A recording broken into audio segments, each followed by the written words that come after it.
Salam 44 kanalının dəyərli izləyiciləri, BMW 5-ci seriya 7-ci nəsil, yəni G30 bugünkü videomuzun mövzusudur.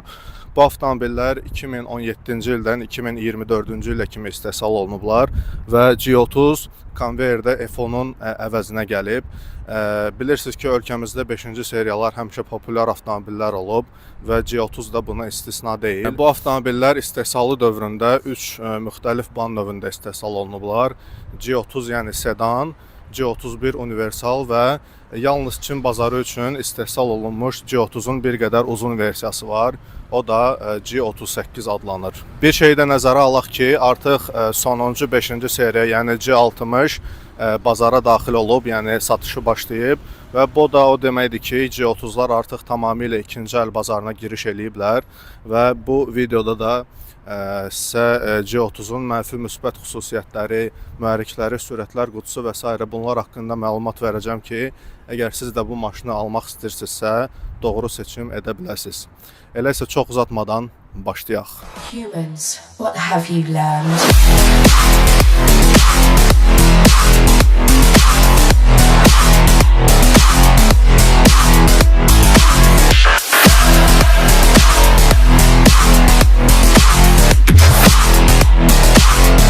Ground to beat you.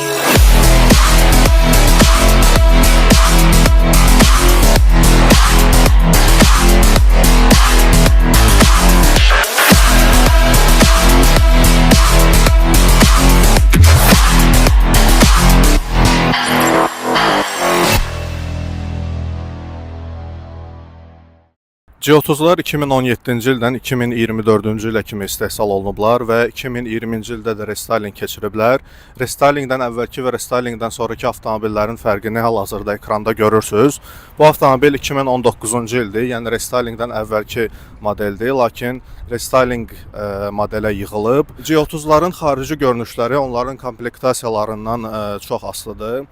Bu avtomobillərin 3 komplektasiyası olur. Bunlar Luxury Line, Sport Line və M-Sport komplektasiyalarıdır. Bu avtomobil orijinal M-Sport komplektasiasında olub. M-Sport komplektasiasında artıq digər komplektasiyalardan fərqli olaraq daha aqressiv bufer, daha sportiv disklər və s. olur. Bu da avtomobilin görünüşünə bir qədər sportivlik qatır.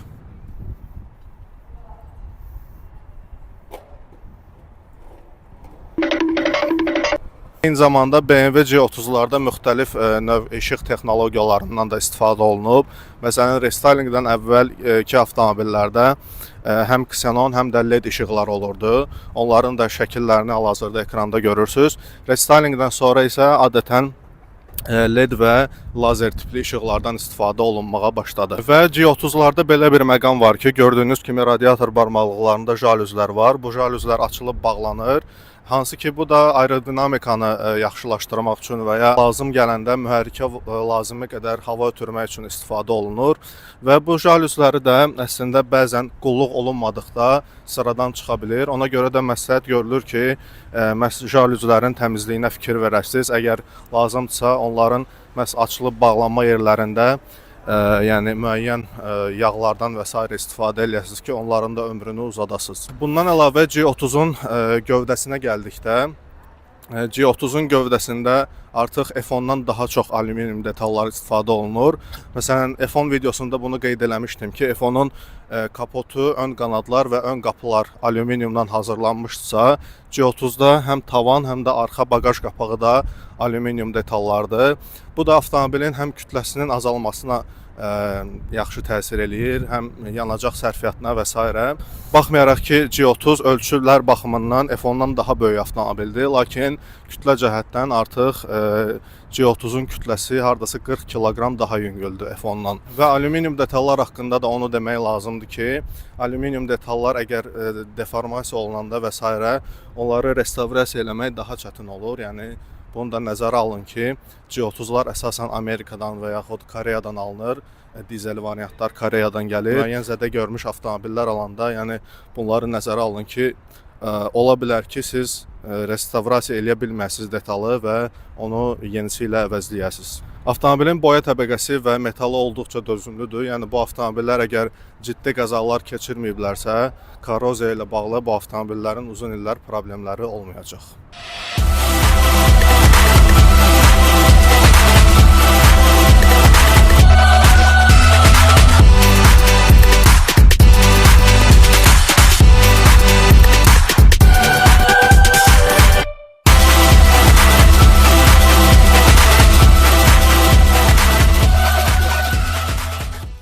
G30'ların bagajı həm buradakı düymə vasitəsilə, həm açarla, həm də ayaq jesti ilə də açıla bilər. Məsələn, bu formada aça bilərik. G30'ların bagajı 520 litrdir. Bu da kifayət qədər böyük bagaj həcmidir. Bagaj həm eninə, həm də uzunluğuna olduqca genişdir. Və bagaj gördüyünüz kimi bu düymə vasitəsilə də bağlana bilir. Eyni zamanda həm də ayaq jesti vasitəsilə də bagajı bağlaya bilirsiniz. Və əgər BMW-dən söhbət gedirsə, mütləq mühərrikləri qeyd eləmək lazımdır. Başlayaq benzin mühərriklərindən. Deməli 530 ay modelində B48 mühərrikindən istifadə olunub və bu bəzən B46 da adlanır. Əslində eyni mühərriklərdir, lakin müəyyən qədər fərqləri var. Və biraz qabağa qaçıb mən sizə bir şey demək istəyirəm ki, ümumiyyətlə G30-da istifadə olunan bütün mühərriklər çox dözümlü mühərriklərdir. Xüsusilə də bu B seriyalar təkcə BMW-nin deyil, hətta demək olar ki, bu dəqiqə bazarda olan bütün mühərriklərin bəlkə ən yaxşılarından biridir. Və məhz bu B48 də hansı ki F10-larda olan N20, N26 mühərrikləri əvəz eləyib, əslində çox dözümlü alınıb. Məsələn, bu N20 mühərriklərində olan zəncirin uzanmağı problemi artıq bu mühərriklərdə yoxdur və bu mühərriklər həm dinamika baxımından, həm yəni bu dözümlülük baxımından artıq N20-lərdən daha yaxşı mühərriklər hesab olunur. Bu mühərriklərin zəncirinin ömrü daha çoxdur və ümumilikdə mühərriklərin resursu da hardasa 300 min, 350 min kilometr kimi bir resursları var. Bunlar 4 silindrli mühərriklərdir. Bir turbin var burada. Bəzən qarışdırırlar, mühərrikin üzərində Twin Power Turbo yazıldığına görə bəzi şəxslər elə bilirlər ki, burada 2 ədəd turbindən istifadə olunub, lakin burada 1 ədəd turbin var və bu mühərriklər 249 at gücü hasil edir, hansı ki, yəni G30 kimi avtomobilə belə olduqca bəs eləyir. Yəni belə bir deyim var ki, BMW 6 silindirdən başlayır, lakin mən bununla razı deyiləm. BMW 6 silindirdən başlayırdı məhz Y seriyalarında. Lakin müasir turbo mühərriklər artıq kifayət qədər güc istehsal edə bilirlər. Hansı ki, yəni 4 silindrli turbo mühərrikdən belə olduqca yaxşı dinamika əldə eləmək olur. Və məhz bu B48 mühərriki ilə G30'lar 0-dan 100'ü 6 saniyəyə yığa bilir. Yəni bu da olduqca yaxşı dinamikadır məncə məhz bu boyda biznes sedan üçün. Daha sonra məhz 540 ay modellərində 3 litrli turbo mühərrikdən istifadə olunur. Onun indeksi B58-dir. Mən sizə bir şey deyə bilərəm ki, B58 bu dəqiqə bazardakı ən yaxşı mühərriklərdən biridir. Niyə görə? B58 ilk növbədə olduqca yaxşı at gücünə sahibdir. 340 at gücü hasil eləyir. 6 silindrli mühərrikdir. Bir ədəd turbin var burada da. Və resursu da kifayət qədər çoxdur, yəni turbo mühərrikə görə hardasa 350 min kilometr kimi bir resursu var və bir müsbət xüsusiyyəti də qeyd eləmək lazım ki, B58 mühərrikləri çox asan şəkildə yəni tuning oluna bilir və at gücləri hardasa 450-500 at güclərinə qədər artırıla bilir. Məhz downpipe və CB4 sayəsində həm gücünü artıra bilirsiniz, həm resursa o qədər təsir eləmir. B58 hətta o qədər dözümlü mühərrikdir ki, hətta Toyota belə öz Supra modelində B58 mühərrikindən istifadə olunub.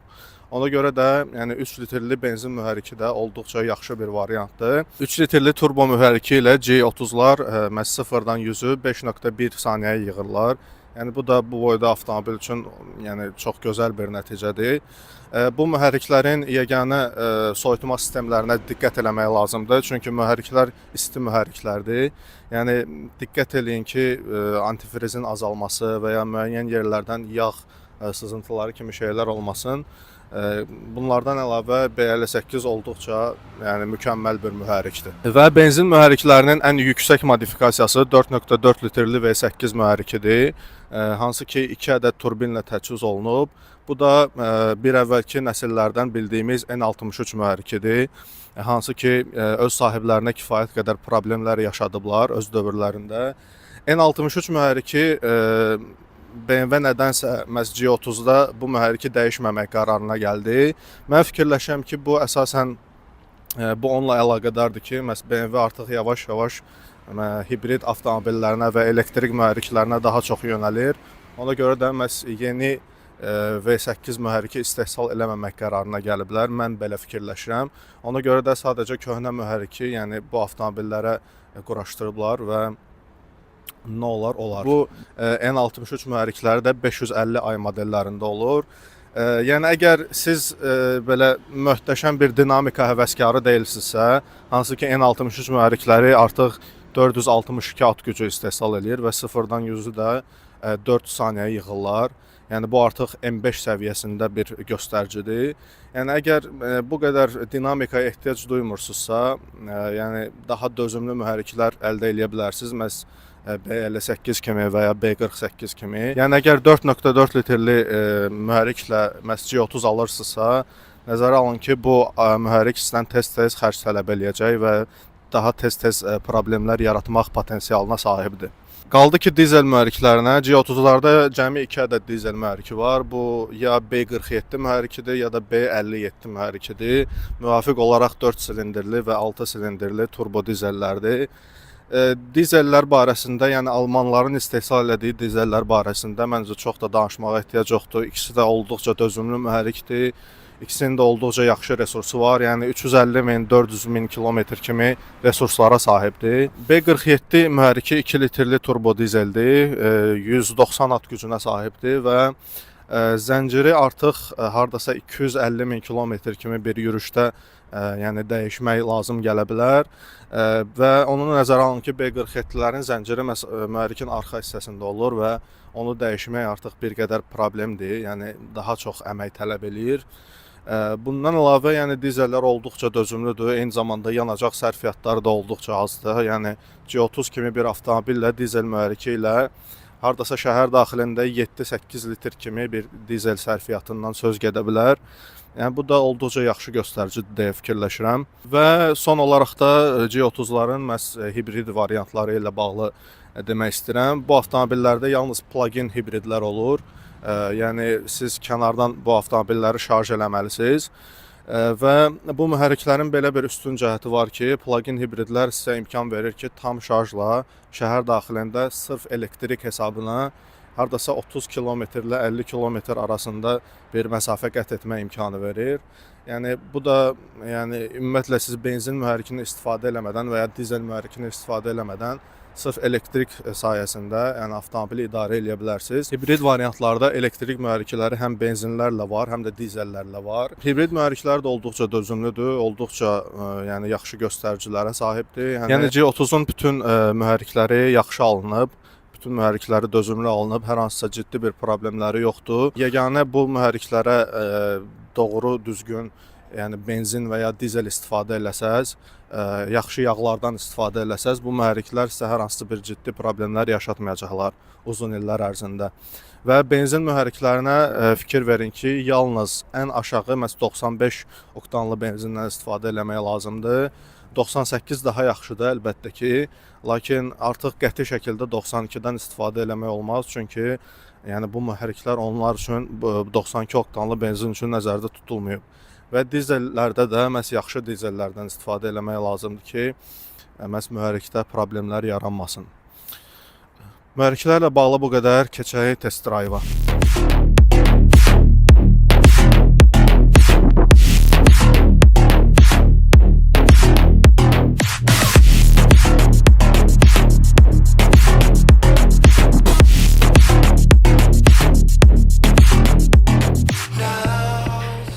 Kanalının dəyərli izləyiciləri, hal-hazırda G30-un şu an arxasındayam.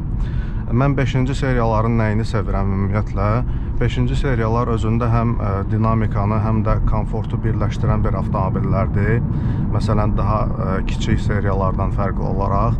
Və dinamika dediyim də sırf yəni 0-100 sürətlənmə deyil. Yəni bu avtomobillərin həm də idarə olunması da olduqca yaxşıdır.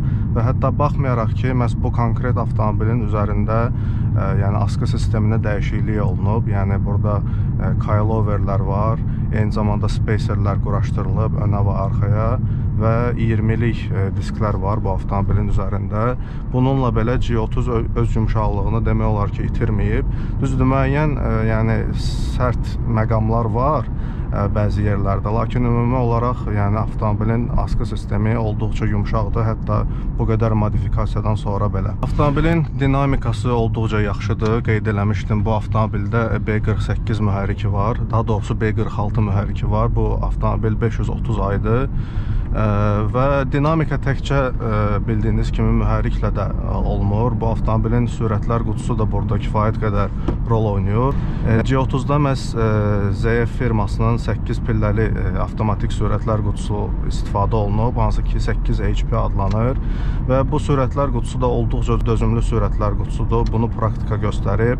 Çünki bu sürətlər qutusu bir əvvəlki F seriyalarında da var idi, Land Rover modellərində də istifadə olunub. Yəni uzun illər bu sürətlər qutusu artıq təcrübələrdən çıxıb və özlərini də kifayət qədər həm dinamika baxımından, həm də dözümlülük baxımından yaxşı cəhətdən göstəriblər. Belə bir maraqlı nüansı qeyd edim ki, bu 8 pilləli avtomatik sürətlər qutularının əgər yağını dəyişməsəz, yəni zavoddan gələn yağla rahat 300.000 kilometr sürə bilirsiniz. Lakin əgər yəni ZF-in özünün qoyduğu standartlara əsasən hər 120.000 kilometrdən bir dəyişsəz, bu sürətlər qutusunun ömrünü hardasa 500.000 kilometrə qədər də uzada bilərsiniz. Və adətən 100.000, 120.000 kilometr kimi yürüşlərdə çalışın bir də sürətlər qutusunun altlığını yoxladın, məhz axıntılar və s. olmasın. Çünki yağ dəyişəndə məhz bu altlıq da həmin yağla birlikdə dəyişməlidir. Pillələrin dəyişməsini demək olar ki, hiss eləmirsiniz bu 8 pilləli sürətlər qutusunda. Qəşəng dönür. Avtomobillə quraşdırılmış coiloverlər əlbəttə ki, avtomobilin idarə olunmasını biraz da yaxşılaşdırıb. Yəni kəskin döngələrdə bunu daha yaxşı hiss eləyə bilirsiniz. Avtomobildə demək olar ki, əyilmə çox minimumdur. Səs izolyasiyası baxımından da avtomobilin səs izolyasiyası olduqca yaxşıdır. Düzdür, müəyyən qədər təkərlərdən səsi eşitmək olur, amma yəni ətrafdakı avtomobillərin və ya küləyin səsini eşitmirəm. Yəni səs izolyasiyası da olduqca yaxşı səviyyədədir. Onu qeyd eləyə bilərəm ki, bu G30-ların askı sistemi olduqca dözümlüdür. Yəni F10-larda da yəni askı sistemi dözümlüydür, Y60-larda da və G30-da da yəni askı komponentləri 120.000 kilometr, 150.000 kilometr yürüşlərə qədər heç bir baxım tələb eləməyəcək. Yeganə burada belə deyək, el arasında rasxodnik deyilən detal hansıdır? Bu detallardan biri məhz kardanın arxa elastik muftasıdır ki, hansı ki onu tez-tez dəyişmək lazım gələ bilər. Yəni problemli bir şey deyil, onun da qiyməti çox yüksək deyil, onu da dəyişmək olur.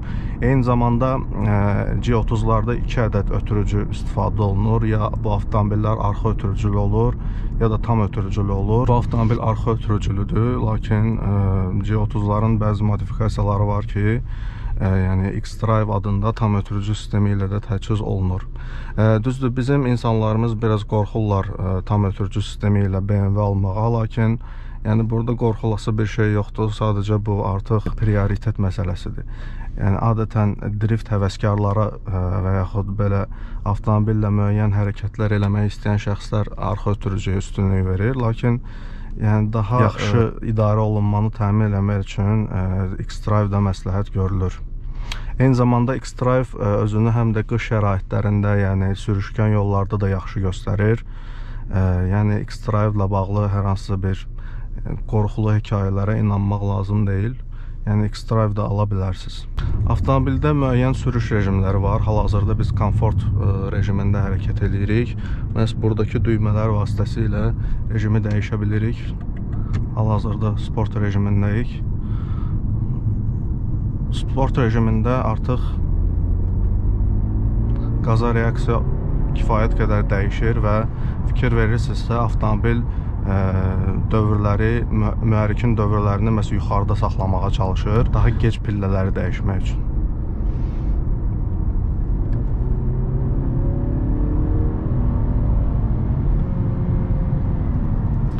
Bu da 2 litrli turbo mühərrikinin dinamikası. Kifayət qədər yaxşıdır məncə.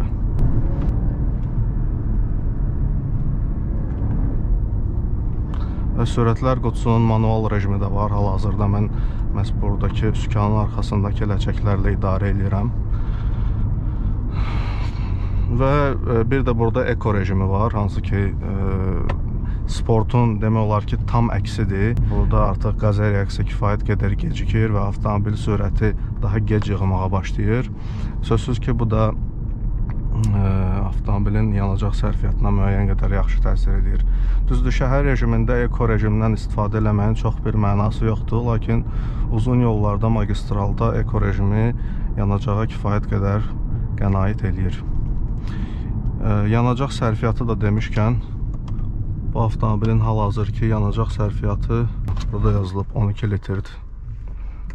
Hal-hazırda avtomatik parking sistemini yoxlamağa çalışırıq. Düyməni aktivləşdirmişik, görək tapacaq. Durduq. Yox, favorit. Tamam.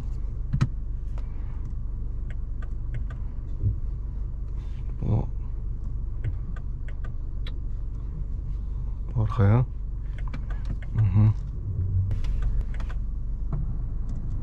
İndi özüm bırax yolu, öz dönəcək. Ayağım biraz yüngül var, tormozda olsun. Çünki biraz xət düzgün deyil, onu görə deyirəm.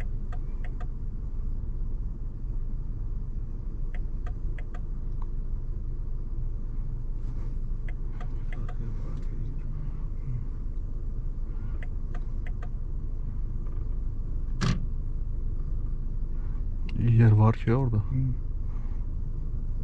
Sürtmür. Bardiyora. Saxla. Deyə at. Neyse. Xət düzgün deyil deyə şey eləyəmir. Tam da verəmir. Yəni hələ inkişaf olunmalıdır. Hələ təkmilləşdirilməlidir bu funksiya, amma onu bilin ki, yəni var G30'larda bu sistem.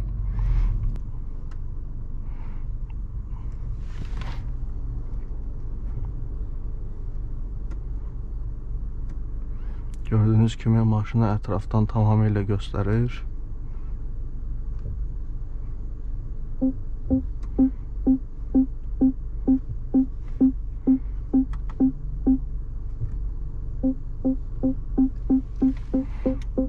Və 44 kanalının dəyərli izləyiciləri, gəldik çatdığı videonun sonuna. Sonda G30 ilə bağlı nə demək olar? BMW-lərin artıq dözümsüz avtomobil olması fikirləri artıq çox keçmişdə qaldı. G30 çox dözümlü avtomobildir. İstər mühərrikləri ilə bağlı olsun, istər sürətlər qutuları, ötürücü sistemi, askı sistemi ilə bağlı olsun. Ona görə də bu avtomobilləri mən sizə tamamilə tövsiyə edirəm alış üçün. Və çalışın ki, bu avtomobillərin uzun ömürlü olması üçün onlara vaxtında qulluq eləyin. Yaxşı yanacaqlardan, yaxşı yağlardan istifadə edin ki, daha sonra bu mühərriklərlə bağlı və ya digər texniki hissə ilə bağlı ciddi problemlər yaşamayasınız. Yəni BMW-lər özlərinə qulluq tələb edən avtomobillərdir. Bu halda məhz onlar öz sahiblərinə yaxşı emosiyalar verə bilirlər. Bu qədər dostlar, kanalımıza və sosial media hesablarımıza da abunə olmağı unutmayın ki, bu cür videoları qaçırmayasınız. Gələn videolarda görüşənədək sağ olun.